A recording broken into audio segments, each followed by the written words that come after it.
Whew. Good morning. Thank you, Sheila, for that overly generous introduction.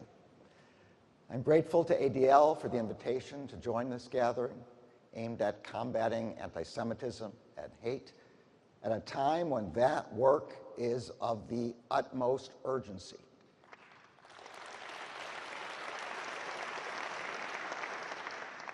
It is especially meaningful to be here at the end of a trip I began last weekend in Selma, Alabama, to join civil rights advocates in commemorating the anniversary of Bloody Sunday.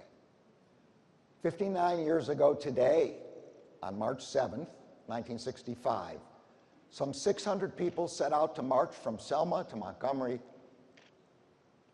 to insist that this country make good on the promise it made nearly a century earlier, that no American citizen would be denied the right to vote on account of race.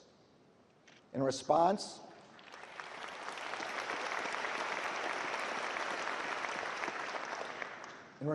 they were met with horrific violence at the hands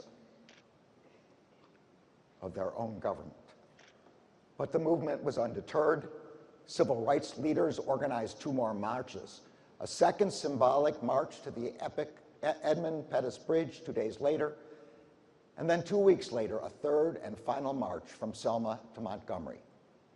At the third march, thousands of Americans from across the country came to stand alongside them.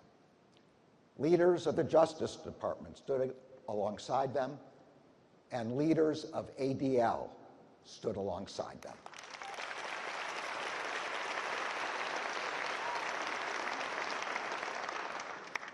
For over a century, this organization has stood firmly in defense of the civil rights and safety of American Jews.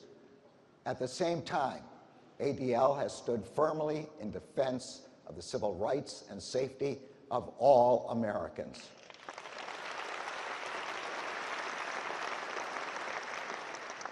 As ADL's founding charter, written over 110 years ago, declared, quote, "The immediate object of the League is to stop the defamation of the Jewish people. Its ultimate purpose is to secure justice and fair treatment to all citizens alike."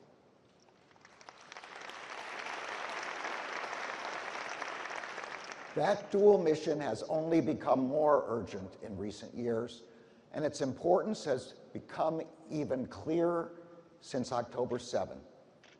The deadliest massacre of Jews since the Holocaust. On that day, Hamas terrorists brutally murdered over 1,100 people, including 40 Americans, and kidnapped hundreds of hostages. That attack devastated families in Israel, the United States, and around the world. And it renewed a familiar sense of fear and isolation for Jews everywhere. As you are well aware, since October 7, there has been a stunning increase in the volume and the frequency of threats against Jews and Jewish institutions across the United States. The FBI reports that between October 7, 2023 and January 30th of this year, the Bureau opened over 3 times more anti-Jewish hate crime investigations than in the previous 4 months, on top of an already existing year-over-year increase. These statistics do not begin to capture the fear in which I know Jewish communities have been living. They do not capture the fear of Jewish Americans that any sign of our identity could make us the target of an attack. They do not capture the hours that congregations have spent planning for the worst. Many of you gathered here today have experienced fear in your communities. And in keeping with ADL's long and vital tradition of combating hate against all communities, you have also stood up for members of the Muslim, Arab, and Palestinian communities who are facing a similarly frightening spike in threats right now.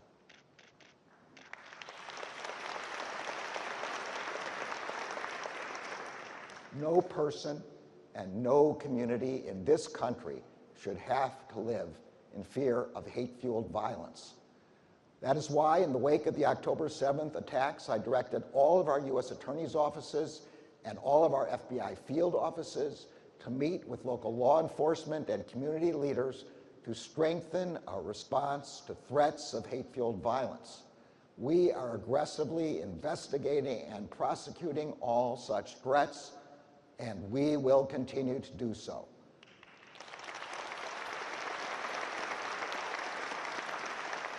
The Justice Department has no higher priority than protecting the safety and civil rights of everyone in our country. That has long been the Justice Department's charge.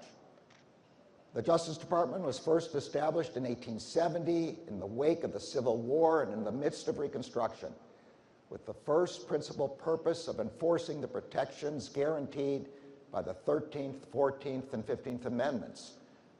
The department sent hundreds of attorneys and agents to investigate and prosecute members of the first incarnation of the Ku Klux Klan, who were terrorizing Black Americans seeking to exercise their right to vote. The Justice Department understood then, and we understand now, that while white supremacist violence and hate-fueled threats and violence of all kinds threaten the safety of individuals and entire communities, it threatens the very foundation of our democracy. Hate-fueled violence seeks to fracture our society, to isolate us from one another, to pit community against community. It works to make us question our sense of belonging and to lose faith in our institutions. But our democracy promises that all people will be protected in the exercise of their civil rights, in their freedom to worship and think as they please, and in the peaceful expression of their opinions, beliefs, and ideas. It promises that all people will be protected from persecution, violence, and harm. Working to fulfill that promise is the Justice Department's sacred responsibility.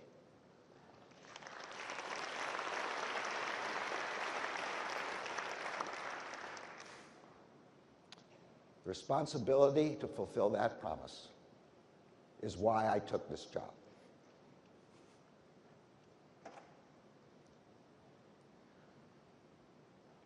My family fled the pogroms of Eastern Europe at the start of the 20th century.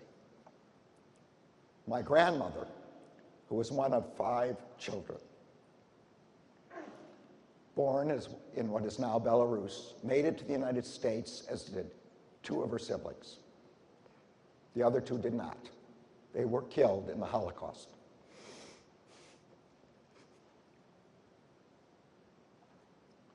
If not for America, there is little doubt that the same would have happened to my grandmother.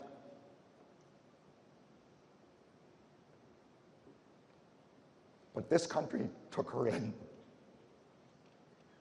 and under the protection of our laws, she was able to live.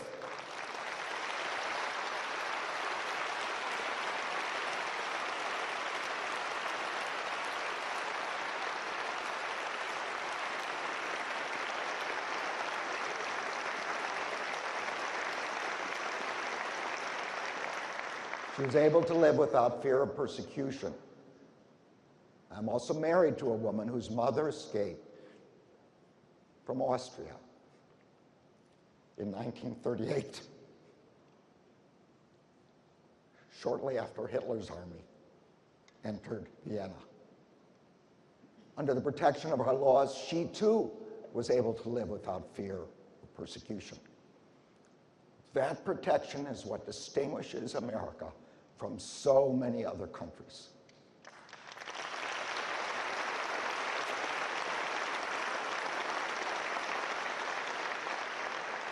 The protection of law, that equal protection of the law, is the foundation of our system of government.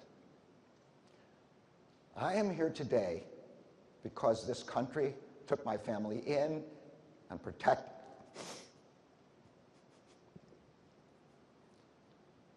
when they had nowhere else to go. I also know that the protections afforded to my family have not always been afforded to families that don't look like mine. Ensuring the protection of law for all of our country's citizens has been the responsibility of every generation in our country's history.